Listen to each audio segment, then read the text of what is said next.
नमस्कार। अपनी ई service book update करना, कभी कभी ये प्रोसेस थोड़ा कंफ्यूजिंग लग सकता है ना, पर चिंता की कोई बात नहीं है। आज हम इसी को स्टेप बाय स्टेप समझने वाले हैं, बिल्कुल आसान तरीके से। आखिर ये एक बहुत ही ज़रूरी प्रोफेशनल रिकॉर्ड है और इसे सही तरीके से करना भी उतना ही ज़रूरी है। तो आज का हमारा रोड मैप क्या है? देखिए, हमने इस पूरी प्रक्रिया को 5 आसान हिस्सों में बांट दिया है। इससे हर स्टेप को समझना और फॉलो करना बहुत सिंपल हो जाएगा। तो चलिए, बिना देर किए शुरू करते हैं। सबसे पहले ये सवाल आता है कि ये सब करना इतना ज़रूरी क्यों है। देखिए, अपनी ई सर्विस बुक को एक तरह से अपनी प्रोफेशनल कहानी मान लीजिए। इसे एकदम सटीक रखना बहुत बहुत ज़रूरी है, चाहे वो भविष्य के मौक़ों के लिए हो, प्रमोशन के लिए या फिर रिटायरमेंट बेनिफिट्स के लिए।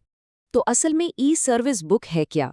ये कुछ नहीं, बस कागज़ वाले रिकॉर्ड्स का एक मॉडर्न, डिजिटल और ऑफिशियल वर्जन है। इसका फायदा ये है कि सारी जानकारी बिल्कुल सही, सेफ और जब चाहें तब आसानी से मिल जाती है। ठीक है, तो अब जब ये साफ हो गया है कि ये कितना ज़रूरी है, तो चलिए सीधे एक्शन में आते हैं। सबसे पहला स्टेप जाहिर है, पोर्टल में लॉगिन करना है। तो यहाँ पर सबसे पहले अपना यूज़र नेम डालना है, फिर पासवर्ड, इसके बाद जो कैप्चा कोड दिख रहा है उसे टाइप करके बस लॉगिन बटन पर क्लिक कर देना है। लॉगिन होते ही ये मेन डैशबोर्ड सामने आ जाएगा। अब लेफ्ट साइड में जो मेन्यू है उसमें से एम्प्लॉय डायरेक्टरी को चुनना है। यहीं से प्रोसेस शुरू होगा। चलिए, अब आते हैं दो बहुत ही ज़रूरी वेरिफिकेशन स्टेप्स पर। ये पक्का करेंगे कि प्रोफाइल पूरी तरह से सेफ और ऑथेंटिक है। तो इस सेक्शन में दो काम करने हैं। एक, नई प्रोफाइल फोटो अपलोड करनी है और दूसरा, अपना समग्र ई-केवाईसी पूरा करना है। सिंपल। अच्छा, अब फोटो को लेके एक बहुत जरूरी बात है, इसे ध्यान से समझना होगा। फोटो पोर्टल के ही कैमरे से लेनी है, कहीं और से अपलोड नहीं करनी। और कहाँ लेनी है? अपने स्कूल के यूडीआईसी कोड बोर्ड के ठीक सामने। ऐसा करने से क्या होगा, आपकी सही लोकेशन मतलब लैटिट्यूड और लॉन्गिट्यूड अपने आप कैप्चर हो जाएगी। ये वेरिफिकेशन के लिए बहुत क्रिटिकल है। फोटो का काम हो गया, अब बारी है ई-केवाईसी की। इसके लिए दिए गए फील्ड में अपनी समग्र आईडी डालिए और सेंड ओटीपी बटन पर क्लिक कर दीजिए। इसके बाद रजिस्टर्ड मोबाइल नंबर पर एक 6 डिजिट का ओटीपी आएगा। बस उस ओटीपी को यहाँ डालना है और सबमिट ओटीपी पर क्लिक करना है, और बस ये स्टेप भी पूरा। ओके, तो अब हम आ गए हैं प्रोसेस के सबसे ज़रूरी हिस्से पर। यहाँ पर सारी पर्सनल, क्वालिफिकेशन और पोस्टिंग डिटेल्स भरी जानी है, तो इस पर थोड़ा ध्यान देना होगा। पर्सनल इन्फो स्क्रीन पर एक चीज़ नोटिस करने वाली है। यहाँ डेटा दो अलग अलग सोर्स से दिखेगा।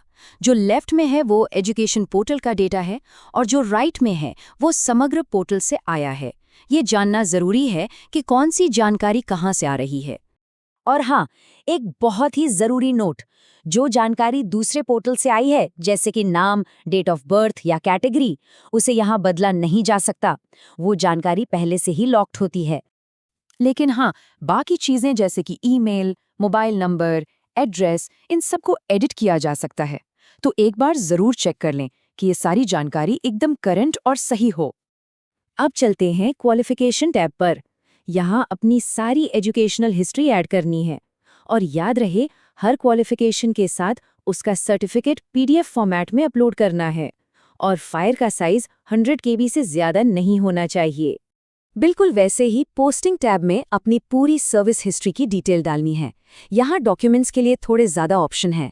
आप जेपीजी, जेपेग, पीएनजी या पीडीएफ फाइल अपलोड कर सकते हैं और यहाँ मैक्सिमम साइज 500 KB है।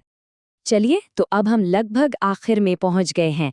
ये है फाइनल स्टेप, रिव्यू और सबमिशन का। देखते हैं इसे कैसे करना है। यहाँ एक बात गांठ बांध लेनी है, जानकारी में कोई भी बदलाव फाइनल लॉक से पहले ही हो सकता है। एक बार लॉक कर दिया तो फिर वो सीधे संकुल लेवल पर फॉरवर्ड हो जाएगी, कोई चेंज नहीं होगा। तो लॉक एंड सबमिट बटन दबाने से पहले हर एक जानकारी को बहुत ध्यान से दोबारा चेक कर लें। जब पूरी तरह तसल्ली हो जाए कि सब कुछ परफेक्ट है, तभी इसे क्लिक करें। याद रखिए, ये एक्शन इरिवर्सिबल है, मतलब इसे बदला नहीं जा सकता। जैसे ही आप लॉक करते हैं, आपका काम यहाँ खत्म हो जाता है। इसके बाद आपकी प्रोफाइल ऑफिशियल वेरिफिकेशन के लिए आगे भेज दी जाती है। और बस हो गया काम। इन कुछ आसान स्टेप्स के साथ प्रोफेशनल रिकॉर्ड अब पूरी तरह से डिजिटल, सेफ और अप टू डेट है।